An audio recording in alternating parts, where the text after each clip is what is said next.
1.5 साल हो गया, पीटीआई मुआहदे पर अमल नहीं कर रही। काफ लीग फट पड़ी। परवेज इलाही कहते हैं वादे पूरे होने चाहिए।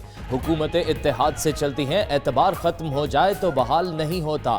पंजाब पौने 2 साल से तजर्बों की जद में है। हुकूमत के गलत फैसलों से हमारा नुकसान होता है, अपना हक नहीं छोड़ेंगे।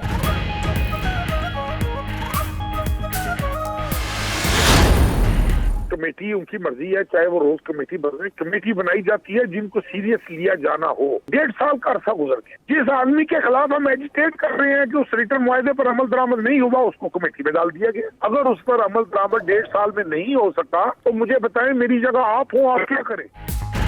हुकूमती कमेटी में गैर संजीदा लोग शामिल हैं। तारिक बशीर चीमा ने प्रोग्राम हार्ट टॉक में कहा, ऐसी कमेटी लॉलीपॉप देने के लिए बनाई जाती है। मुआहदे पर अमल ना होने पर शोर मचाएं तो कहते हैं नून लीग की शरारत है। कामिल आका ने कहा, ये तो बचपन की वही कमेटी लगती है जो निकलती किसी की भी नहीं। प्रोग्राम नाइट एडिशन में बोले, हुकूमत इत्तेहादियों से मुशावरत करती तो आज मसाइल ना होते। मुआहदों पर अमल तक बात आगे नहीं बढ़ेगी।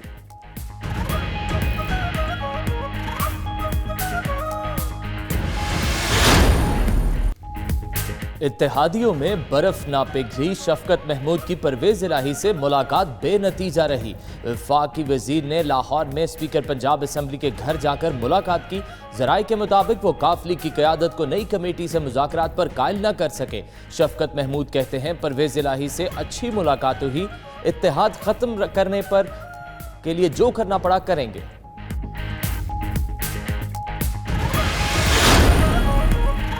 अशियाए खुरनोश की कीमतों में 20% इजाफा हुआ। अपोजिशन लीडर शहबाज शरीफ का ट्वीट, कहा स्टॉक मार्केट में मुसलसल तनज़्ज़ुली हो रही है। एक ही दिन में स्टॉक मार्केट 1220 पॉइंट्स तक गिर गई।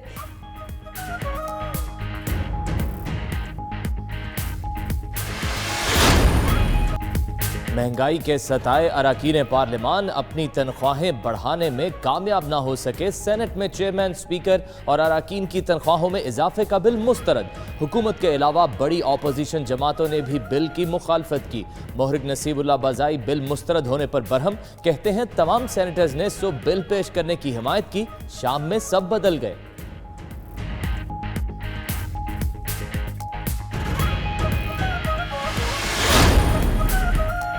वज़ीर आज़म इमरान खान 2 रोज़ा अहम दौरे पर मलेशिया पहुंच गए। मलेशिया के वज़ीर दिफा और दीगर हुकाम ने इस्तकबाल किया। गार्ड ऑफ ऑनर भी पेश। दौरे में तहवील मुजरिमान मुआहदे पर दस्तखत होंगे। महातीर मोहम्मद इमरान खान के एजाज़ में जोहराना देंगे। तालीम, तकनीकी और दिफाई ताउन, तजारत, सरमायाकारी में ताउन पर बात होगी।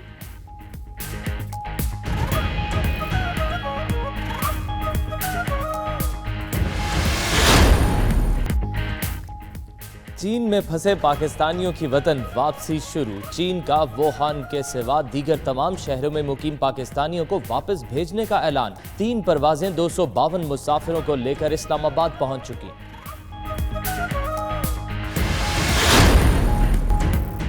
सिंध काबीना में रद्दोबदल, सईद गनी को वजीर तालीम बना दिया गया। नासिर हुसैन शाह वजीर इत्तलाआत मुकर्रर।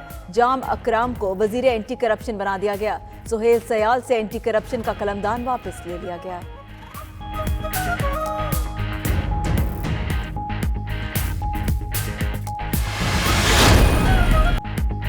अंडर 19 क्रिकेट वर्ल्ड कप के पहले सेमीफाइनल में आज रिवायती हरीफ पाकिस्तान और भारत मद्दे मुकाबले आएंगे। पाकिस्तानी टीम की भरपूर तैयारी।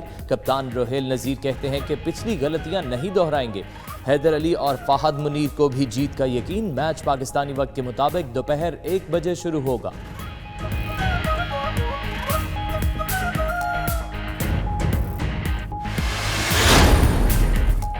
बांग्लादेश के खिलाफ पहले टेस्ट की तैयारियां। पाकिस्तानी खिलाड़ियों ने इस्लामाबाद में पड़ाव डाल लिया। कौमी क्रिकेट टीम आज रावलपिंडी में प्रैक्टिस सेशन में हिस्सा लेगी। बाबर आजम, इमाम उल हक और फवाद आलम को इस्लामाबाद में देखकर शायकीन खुशी से निहाल। तस्वीर और सेल्फीज बनवाई। पहला टेस्ट 7 फरवरी से रावलपिंडी स्टेडियम में खेला जाएगा। बांग्लादेश की टीम बुध को इस्लामाबाद पहुंचेगी।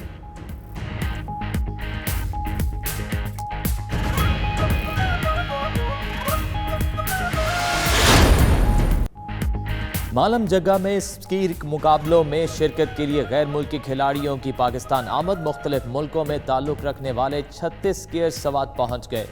अफगानिस्तान, अजरबैजान, बरतानिया, तुर्की, तैमूर, ताजिकिस्तान के खिलाड़ी शामिल। कनाडा, यूनान और यूक्रेन से भी स्कीयर्स पहुंच गए। मुकाबलों में पाकिस्तान के 63 स्कीयर्स भी शिरकत करेंगे।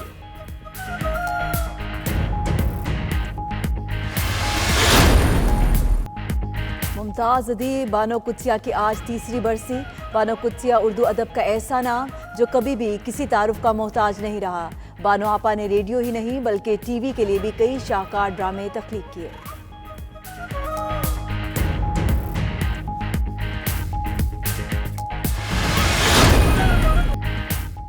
मशहूर गुलकारा मलिका पुखराज को दुनिया से कूच किए 16 साल बीत गए।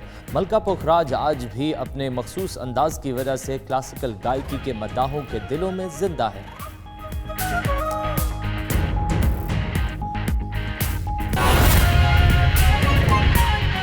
लेकिन मैं एक बात ज़रूर करना चाहता हूँ। देखें, इस मुल्क में तनख्वाहें चाहे वो प्रेसिडेंट की हो या प्राइम मिनिस्टर की हो या वफाकी वज़रा की हो या अरकान पार्लियामेंट की हो या 22 ग्रेड के सेक्रेटरियों की हो, उससे नीचे की जो ब्यूरोक्रेसी है उसकी हो या फ़ौज के जर्नलों की हो या उनके दीगर अफसरों की हो, इस पर आज तक कोई असूल बनाया ही नहीं है हमने। दुनिया भर में जो तनख्वाहें बढ़ती हैं वो एक फंडामेंटल रूल होता है, उसका प्रिंसिपल होता है, उसकी बुनियाद पे बढ़ती है। मसलन अभी सदर साहब की 2-3 महीने पहले तनख्वाह बढ़ गई है, 9 लाख के करीब हो गई, 8,79,000, ठीक है। इसी तरह से जजों की तनख्वाह भी इतनी ही है और इससे भी ज़्यादा, बल्कि उनकी तो 8 लाख से ज़्यादा पेंशन है।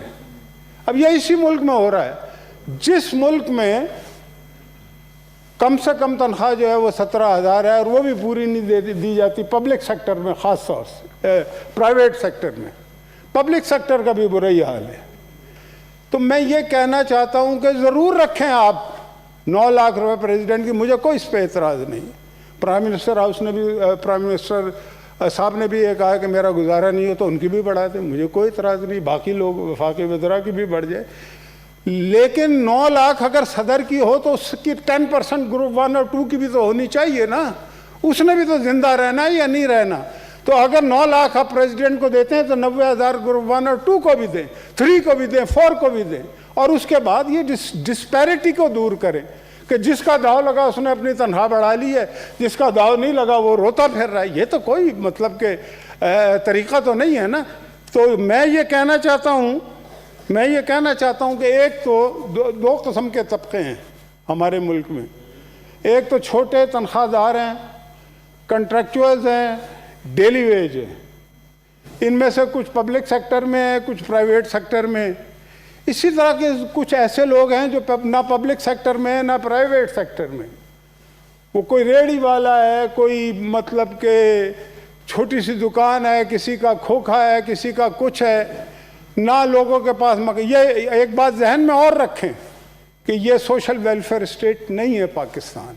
हम जिस तरह से उठा के ना लोगों के ठेले फेंकते हैं, घरों को मतलब कि हम मसमार कर देते हैं और उसके मुतबादिल कुछ देते नहीं, तो उसके बाद फिर अभी देखें ना कितनी तेज़ी से दहशतगर्दी इस मुल्क में बढ़ रही है, कितनी तेज़ी से स्ट्रीट क्राइम बढ़ रहे हैं। ये सिर्फ इसलिए बढ़ रहे हैं कि 80 लाख लोग बेरोज़गार हो चुके हैं। पिछली हुकूमत में जिसको बुरा कहा जाता था, 50 लाख लोग खते गुर्बत से ऊपर आए थे। ये यानी कि स्टैटिस्टिकल डिपार्टमेंट से जाके चेक किया जा सकता है। मैं ये को हवा में बात नहीं कर रहा। तो मैं ये कहना चाहता हूँ कि ये जो बजट आ रहा है, इसमें सबसे पहले हमें कोई असूल तय करना चाहिए और ख़ास तौर से निचले दर्जे के मुलाजमीन और ये जो हैं अपना प्राइवेट सेक्टर, इनको भी पाबंद किया जाए कि वो अपने लोगों को पैसे तो इतने दें, काम पूरा कराते हैं। उनकी नौकरियां चूँकि 1 सेकंड में वो नौकरी से निकाल सकते हैं, लिहाजा लोग बोलते नहीं। इसी तरीके से जो हमारा एग्रीकल्चर का एरिया है, जहाँ पे कभी आटा जो है वो एक्सपोर्ट करके इंपोर्ट करके किया जाता है और 40-40 रुपए चंद महीनों में आटे और चीनी की कीमत बढ़ गई है, उसका असर पड़ रहा है लोगों को। महंगाई पे होता ही है कि इसमें सब्सिडी दी जाती है, लेकिन जो हुकूमतों में बैठे हुए लोग हैं वो ये अद्वियात की कीमतें बढ़ा दी।